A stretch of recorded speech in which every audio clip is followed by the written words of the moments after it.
This is Radio Nepal. I'm Dila Prasai with the news. The headlines first. Prime Minister Pushpa Kamal Dahal Prachanda vowed to address the problems of loan sharking victims. Rashtriya Swatantra Party finalizes all candidates for by-election scheduled for April 23rd.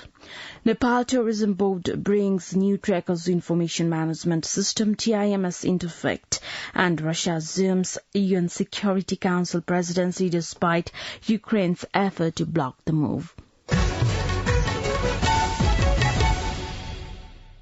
Now the news in detail. Prime Minister Pushpa Kamal Dahal Prachanda has vowed to address the problems of loan sharking victims during a meeting with the jury victims at his official residence in Balwatar yesterday. Prime Minister Dahal assured the victims that the government was seriously working to address their problems soon. He also stated that work to bring the loan sharks under the ambit of law was already initiated. The head of the government added that the Act amendment had also begun for the sustainable solution of loan sharking victims. Prime Minister Dahal also shouted that the formation of the high-level commission as decided by the Council of Ministers is high-powered to book the loan sharks. The loan sharking victims are staging protests in the federal capital for the past couple of days demanding to address their concerns. The Rashtriya Swatantra Party has finalized the names of the candidates for the by-election of the House of Representatives scheduled for the 23rd of April. Party Chair Rabi Lamichhane in a press conference in Kathmandu yesterday said the party was fielding Chair Lamichhane in Constituency 2, Swarnim Buagle in Tanahu Constituency 1 and Ramesh Kharil in Bara Constituency 2. The CPN-UML Central Secretariat has decided on candidates for the upcoming House of Representatives by-election. Talking to media persons, UML Publicity Department Chief Prithvi Shubha Gurung said the UML was fielding Ram Prasad Neupane in Chitwan Constituency 2 and Sarbendra Khanal in Tanahu Constituency 1. Publicity Department Chief Gurung shared that the Secretariat meeting to be held today would decide the candidate for Bara Constituency 2. President Ramchandra Paudel has been admitted to the Tribhuvan University Teaching Hospital Maharajganj after suffering from stomach illness. President Paudel was admitted to the hospital yesterday after he experienced a stomach ailment, the President's Deputy Personal Secretary Sushil Timal Sinha said. According to the hospital statement, President Paudel was admitted yesterday evening for treatment related to stomach illness and he is currently under the supervision of doctors. The Nepal Tourism Board has brought the new Trackers Information Management System, TIMS, into effect from yesterday. As per the provision, foreign trekkers could not go on trekking without a professional guide. Addressing a program organized at the board office yesterday, Culture, Tourism and Civil Aviation Minister Sudan Kirati said the new provision on TIMS would make Nepali tourism sector safer and more secure. Prime Minister Pushpa Kamal Dahal Prachanda has said Nepal could be developed as the world's sports hub.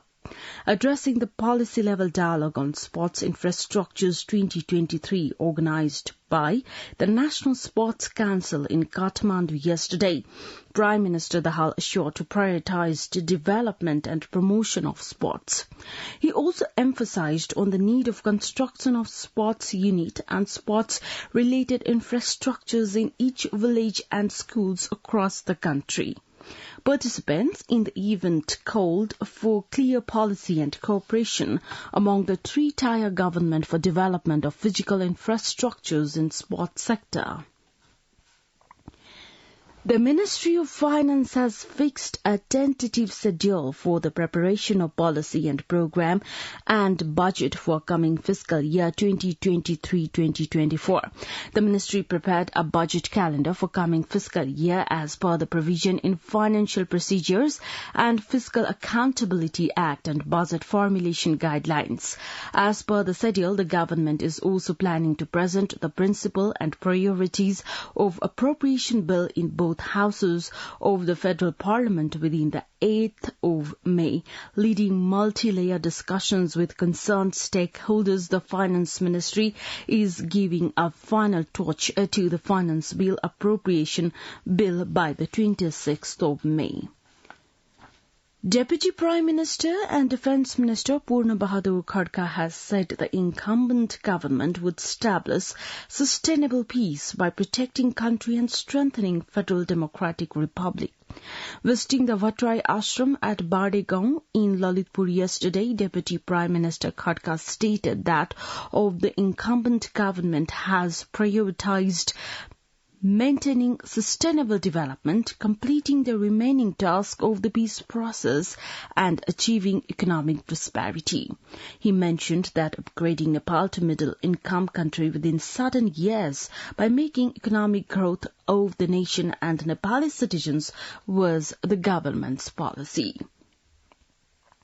The cross-border mobility of people in Sudur Paschim province has been regulated following the increasing risk of COVID-19. COVID-19 contact person in the province, Hemraj Joshi, said those entering Nepal through the transits without the infection tests and face masks have been barred. Joshi further added that the measures took place following the detection of the virus in the incoming people from India. The Health Directorate Sudur Paschim province informed that health desks have been set up and tests are ongoing at different transits. Radio Nepal has welcomed Secretary at the Ministry of Communication and Information Technology, Krishna Bahadur Raut. A meeting of the Board of Directors of Radio Nepal welcomed Secretary Raut as the Chairman of the Board of Directors of the Radio Broadcasting Service. Member Secretary of the Board and Executive Director of Radio Nepal, Buddhi Bahadur Kesi, said that yesterday's board meeting also expressed gratitude to outgoing Secretary Dr. Baikunta Aryal for his role as the Chairman of the Radio Broadcasting Service. Raswagati Transit Point at Nepal-China border has reopened from yesterday. The transit point was shut citing the COVID-19 pandemic for a long time.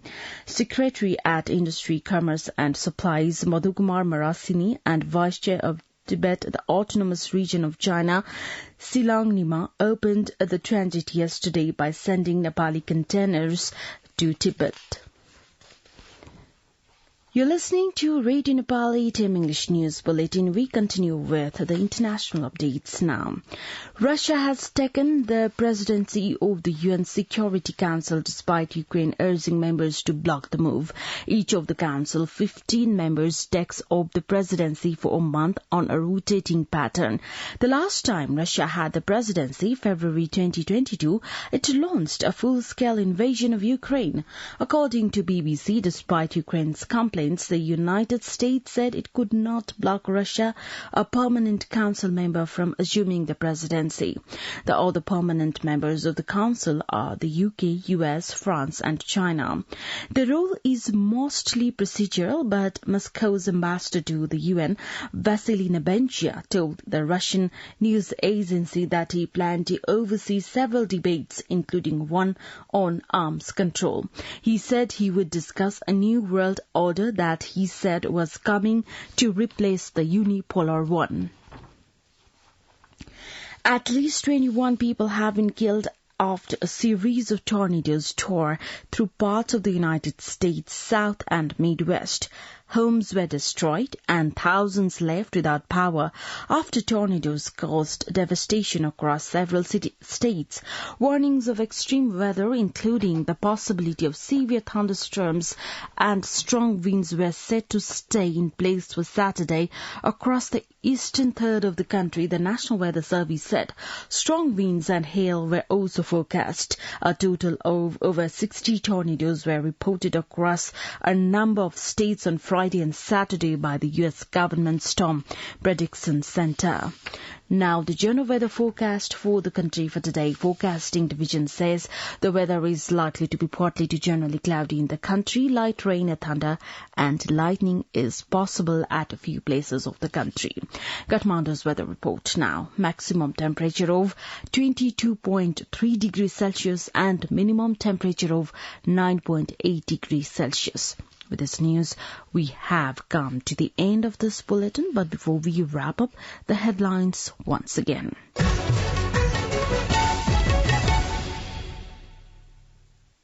Prime Minister Pushpa Kamal Dahal Prachanda vowed to address the problems of loan sharking victims.